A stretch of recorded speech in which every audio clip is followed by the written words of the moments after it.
नमस्कार, आप देख रहे हैं न्यूज नेशन में हूं पिनास त्यागी। खबर कट टू कट के सुपर स्पेशल में आपका स्वागत है। सबसे पहले आपको वो तस्वीरें दिखाते हैं जो गारंटी है कि इस दौर में शायद ही कहीं देखने को मिलती है। धरती है बिहार की, जहां नालंदा जैसा शिक्षा का मंदिर था, जहां से आज भी IAS IPS निकलते हैं। इसी बिहार में बच्चों की पढ़ाई के हाल देखकर आप हैरान रह जाएंगे। ये नीतीश का सुशासन है। सर घूम जाएगा ये सोचकर कि आखिर ये बच्चे पढ़ते तो पढ़ते कैसे होंगे। खबर देखिए और अगर हो सके तो पढ़ने की कोशिश कीजिए वो सबक जो बिहार के इस सरकारी स्कूल में बच्चों को पढ़ाया जा रहा है।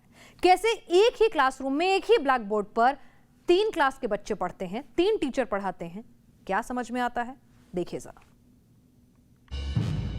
1/4 हिस्से में अंग्रेजी, अगले हिस्से में गणित, तीसरे 1/4 में हिंदी और आखिर में जो बचा कुचा हिस्सा बचा वहां गुणा भाग। एक ब्लैक बोर्ड, 4 टीचर, 4 क्लास के चैप्टर और एक ही क्लासरूम।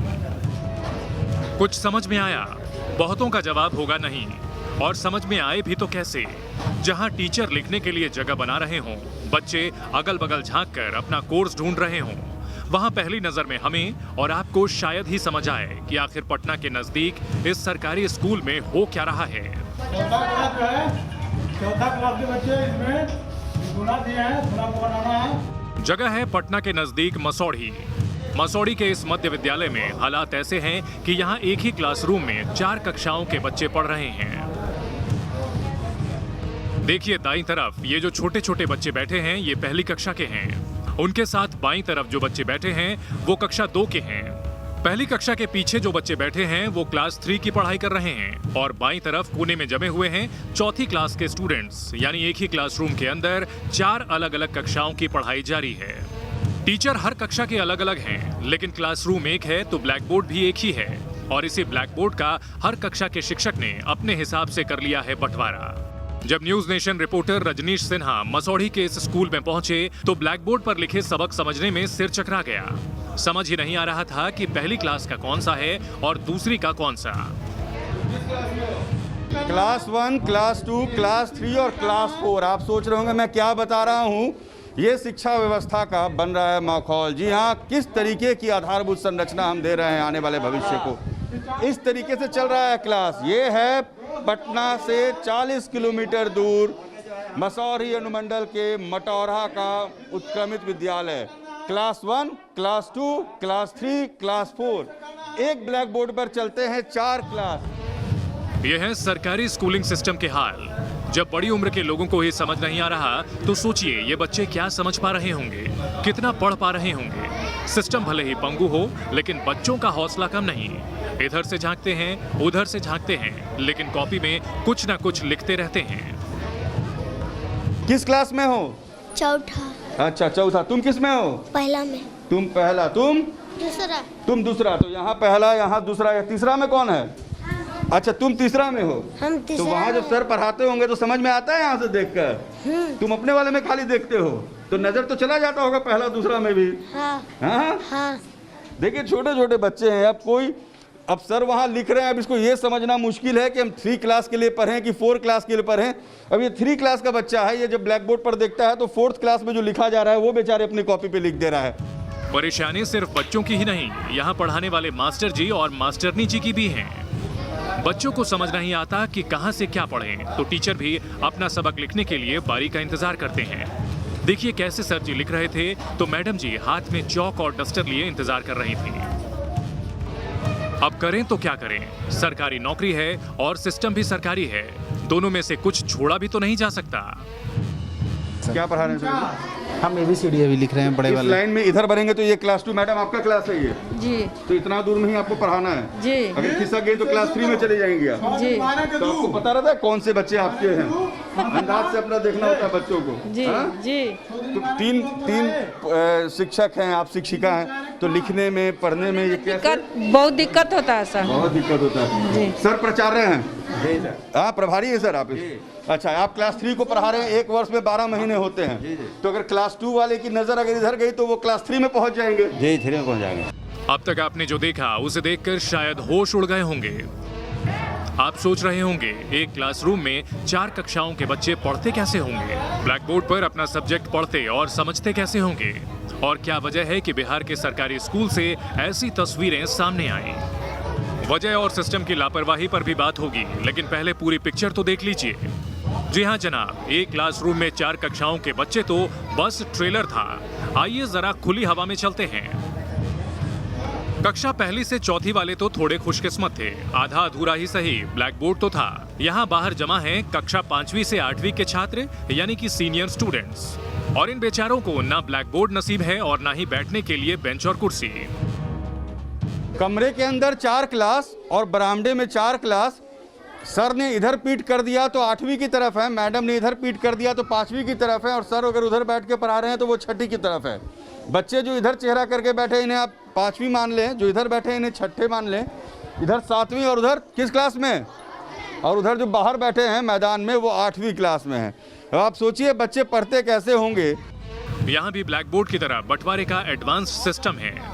मास्टर जी के आगे बैठे हैं कक्षा 5वीं के बच्चे और मास्टर जी के पीछे हैं 6ठी के छात्र। इसी तरह आगे वाले हिस्से में आगे बैठे हैं 7वीं के बच्चे और पीछे बैठे हैं 8वीं के स्टूडेंट्स। सिस्टम बेहतर हो ना हो, जुगाड़ 100% लगाया हुआ है। यहाँ शिक्षकों की परेशानी का अलग ही लेवल है। किसी की आवाज थमती तो दूसरी टीचर कुछ बोल पाती है। मैं बच्चों को एक्सप्लेन सही ढंग से समझा नहीं पाती हूँ, और बच्चे भी मेरी आवाज़, क्योंकि आवाज़ गूंज जाते हैं सारे क्लास के, शायद वो बच्चे भी निर्दोष हैं, मेरी आवाज़ को सही ढंग से सुन नहीं पाते हैं। इधर एक सर बोल रहे हो तो इधर आप बोल रही होती हैं, तो कभी कभी मैं साइलेंट हो जाती हूँ। इधर आप चुप हो गई, सर बोल रहे हैं। यस। करोड़ों का बजट बनता है, नीचे से ऊपर तक फाइल घूमती है, विधानसभा से बड़े बड़े दावे किए जाते हैं, लेकिन ना जाने ऐसा क्या होता है कि ये सब हैवीवेट इंतजाम हकीकत की जमीन तक पहुंचते पहुंचते बौने हो जाते हैं। मसौढ़ी से रजनीश सिन्हा के साथ टीम न्यूज नेशन। अगर ऐसे पढ़ेगा इंडिया तो कैसे आगे बढ़ेगा इंडिया, यह सवाल प्रशासन से है, सरकार से है। अगर दिल्ली एनसीआर या किसी और बड़े शहर के बच्चों का ऐसा हालत मिलती, ऐसा स्कूल मिलता, तो माता पिता उस स्कूल में ही अपने बच्चे को ना भेजें। लेकिन बिहार के इन बच्चों के गरीब परिवार हैं, सरकारी स्कूल ही शिक्षा का एकमात्र साधन है, और यही वजह है कि इनकी गुहार सुनी नहीं जाती। अधिकारियों को भी पता है कि आखिर गरीब जाएगा तो जाएगा कहां, लौटकर सरकारी स्कूल ही आएगा। तो अधिकारी भी बच्चों की मुश्किलों को गंभीरता से नहीं लेते, और चुनाव में जातिगत समीकरण, इंफ्रास्ट्रक्चर, पढ़ाई लिखाई से कहीं ज्यादा महत्वपूर्ण होते हैं बिहार जैसे राज्य के लिए। आम आदमी सब देख रहा है, समझ भी रहा है, पर क्या करें, गरीबी है साहब। बदहाली में भी सरकारी स्कूल में ही बच्चे पढ़ेंगे। बच्चे तो पढ़ते हैं, पढ़ते होंगे तो ऐसे ही जब पढ़ते हैं वैसे अब बना ही नहीं रहे हैं, तब इसी के कारण हो रहा है। तो डेली तो आता है, अभी का होने बैठा हुआ, उधर बैठा हुआ है। तो आप लोग को बच्चे बोलते होंगे घर जाके की परेशानी होती। सर कहने का मतलब कि परेशानी तो होती है, लेकिन हम सब के पास मजबूरी है, तो इसमें क्या कर सकते हैं। बच्चों को पढ़ाना चाहते हैं जी, लेकिन हम सब के पास मजबूरी है, तो क्या कर सकते हैं, जितना है उतना ही में एडजस्ट करने पड़ता है। सिस्टम की लापरवाही और नाकामी सिर्फ स्कूल की 4 दीवारी तक सीमित नहीं है। ब्लॉक एजुकेशन ऑफिसर से इस स्कूल के बारे में क्या पूछ लिया, उन्होंने तो मीडिया पर ही जल्दबाजी की तोहमत जड़ दी। अफसर बाबू की माने तो वो स्कूल को दुरुस्त करने के लिए तैयार बैठे थे। अभी तो मैं नहीं गया हूँ, बस जाने वाला, आज से कल तक मैं उसका निरीक्षण करूँगा। आज वैक्सीनेशन का कार्य चल रहा है, इसलिए आज नहीं जा पा रहा हूँ, कल जाऊँगा और देख करके फिर अपने जिला शिक्षा पदाधिकारी, DPO स्थापना, DPO SS से और मैं जानकारी दूंगा। पॉलिटिकल साइंस को प्रोडिकल साइंस बताने वाले टॉप कर जाते हैं। एग्जाम के एडमिट कार्ड पर हीरोइन की फोटो छप जाती है। फर्जी डिग्री के आधार पर टीचर भर्ती हो जाते हैं। ये सब बिहार और देश ने देख लिया था। बस एक क्लासरूम और एक ब्लैक बोर्ड पर चलती 4 क्लास ही बाकी थी, तो वो मसौढ़ी के इस स्कूल ने दिखा दिया। मसौढ़ी से रजनीश सिन्हा के साथ टीम न्यूज नेशन। बिहार में हाल ही में खोले गए सरकारी और प्राइवेट स्कूल कोरोना के खतरे को देखते हुए सख्त गाइडलाइंस भी दी गई। लेकिन प्राइवेट स्कूलों से क्या उम्मीद रखनी जब सरकार का ही सिस्टम की हालत यह है और भूल जाइए कोरोना की गाइडलाइंस। पढ़ाई की यह हालत है, बच्चे पढ़ेंगे कैसे? पटना से आई रजनीश सिन्हा की इस ग्राउंड रिपोर्ट में यह भी सामने आया कि इस सरकारी स्कूल में बच्चों के लिए ना तो सोशल डिस्टेंसिंग को सख्ती से लागू किया गया और ना ही मास्क की जरूरत। क्लासरूम में बाहर बैठे अधिकतर बच्चों के चेहरे पर मास्क नहीं थे और ना ही टीचर उनको रोक टोक रहे थे। हाँ, शिक्षकों ने मास्क जरूर पहना था जो चिन गार्ड ज्यादा लग रहा था। बच्चों की चिंता किसी को नहीं थी, क्लासरूम में ठूसा हुआ था। यह हाल बिहार के सरकारी स्कूलों और सुशासन बाबू की सरकार का रुख देखकर लगता है मानो सब कुछ ठीक चल रहा है।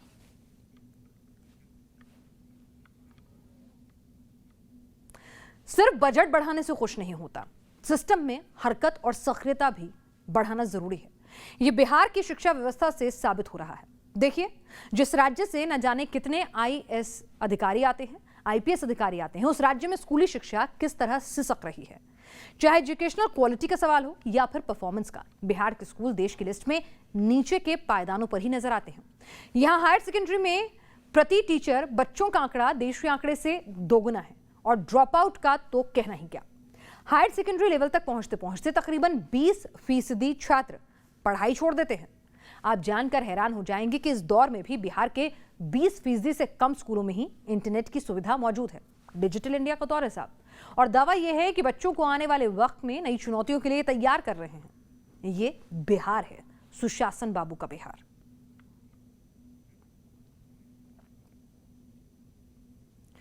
आगे बढ़ते हैं। अफगानिस्तान के घमासान को लेकर एक ही सवाल पूरी दुनिया पूछ रही है। तालिबान से डटकर लड़ रहे पंजशीर के शेर बचे या उन्होंने घुटने टेक दिया? तालिबान का दावा है कि 2 दिन की जंग के बाद उन्होंने पूरे पंजशीर को कब्जा लिया है, लेकिन रेजिस्टेंस फोर्स ने न सिर्फ इस दावे को झूठा साबित किया बल्कि तालिबान के साथ लड़ रही पाकिस्तानी फौज का भी पर्दाफाश कर दिया।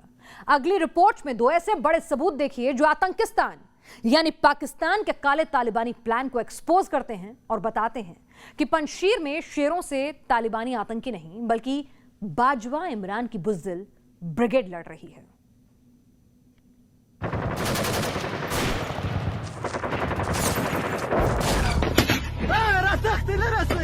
पंजशीर प्रांत की राजधानी बजरक पर तालिबान का झंडा लहराकर जबीउल्लाह मुजाहिद ने तालिबान की जीत का ऐलान किया।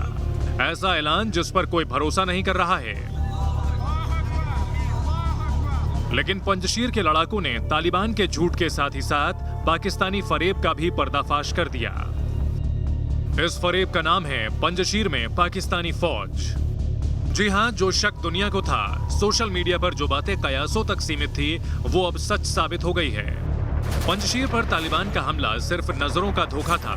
असल में पंजशीर पर हमला पाकिस्तानी फौज ने किया था, जिसमें पाकिस्तानी फौजियों से लेकर एयरफोर्स तक शामिल थी। पंजशीर में पाकिस्तानी, पहला सबूत। पंजशीर में पाकिस्तानियों ने हमला कर रेजिस्टेंस फोर्स को नुकसान पहुंचाया। इसकी गवाही खुद रेजिस्टेंस फोर्स के सुप्रीम कमांडर अहमद मसूद ने दी है। अहमद मसूद ने एक ऑडियो मैसेज जारी किया जिसमें उन्होंने कहा, तालिबान चाहता है कि अफगानिस्तान दोबारा पुराने दौर में चला जाए। आर्थिक तौर पर अफगानिस्तान अलग थलग पड़ जाए। कल की जंग से यह साबित हो गया कि विदेशी ताकतें अफगानिस्तान में अपनी कार्रवाई को अंजाम दे रही हैं। हमारी जंग जारी रहेगी। मुझे पूरा यकीन है कि कुछ एक घटनाओं से हमारे हौसले पस्त नहीं होंगे। जब तक अफगानिस्तान आजाद नहीं होगा तब तक हमारा संघर्ष जारी रहेगा। ये पहली बार है जब अहमद मसूद ने इस तरह सबके सामने आकर अफगानिस्तान की अंदरूनी जंग में पाकिस्तानी फौज के दखल का पर्दाफाश किया है। पंजशीर में पाकिस्तानी, दूसरा सबूत। पंजशीर में पिछले 48 घंटों की जंग में रेजिस्टेंस फोर्स को बड़ा नुकसान हुआ है। प्रवक्ता फहीम दस्ती से लेकर रेजिस्टेंस फोर्स के बड़े कमांडर शहीद हो गए हैं और ये सब हुआ सिर्फ हवाई हमले की वजह से।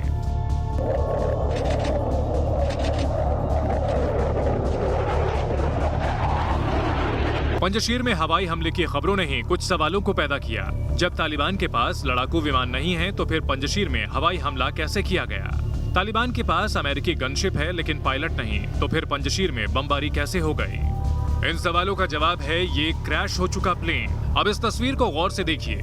क्रैश हुआ प्लेन हरे रंग का है। हरा रंग पाकिस्तानी एयरफोर्स के लड़ाकू विमानों का होता है। प्लेन को देखकर पता चलता है कि ये या तो मिराज 3 है या फिर मिराज 5। इन दोनों ही विमानों का इस्तेमाल दक्षिण एशिया में सिर्फ पाकिस्तानी एयरफोर्स करती है। इस तस्वीर से साफ पता चलता है कि जब तालिबान जमीनी रास्ते से जीत नहीं पाया तो पाकिस्तानी एयरफोर्स ने बमबारी की और रेजिस्टेंस फोर्स के मोर्चे तोड़ दिए। रेजिस्टेंस फोर्स के बयानों के बाद अब ईरान ने भी ऐलान कर दिया है कि पंजशीर की जंग में पाकिस्तानी फौज की मौजूदगी की जांच होगी। यानी जल्द इमरान और पाकिस्तान का तालिबान कनेक्शन दुनिया के सामने होगा। Team news nation.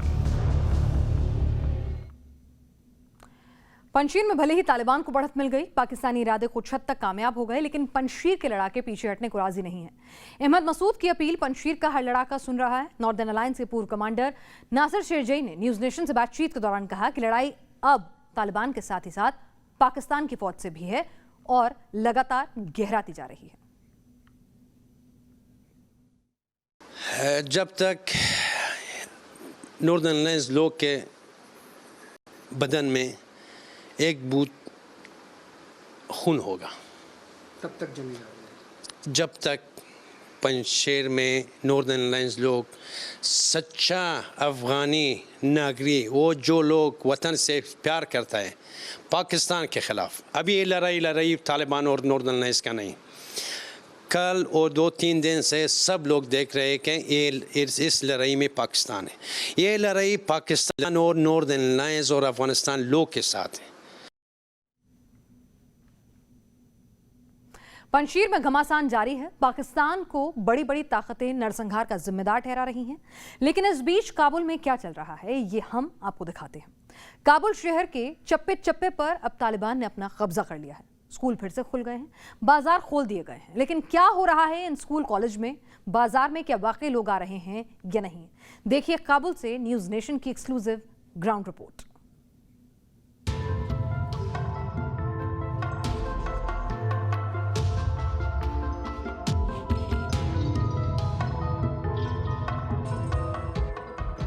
आपके टीवी स्क्रीन पर सामने है आज का काबुल। वो काबुल जहां कदम कदम तालिबानी पहरा है, वो काबुल जहां हर तरफ तालिबानी फरमान है, वो काबुल जहां हर कदम फूक फूक कर रखना पड़ रहा है। पंजशीर की जंग से दूर आखिर काबुल में क्या चल रहा है, ये जानने के लिए न्यूज़ नेशन का कैमरा काबुल की गलियों से निकला।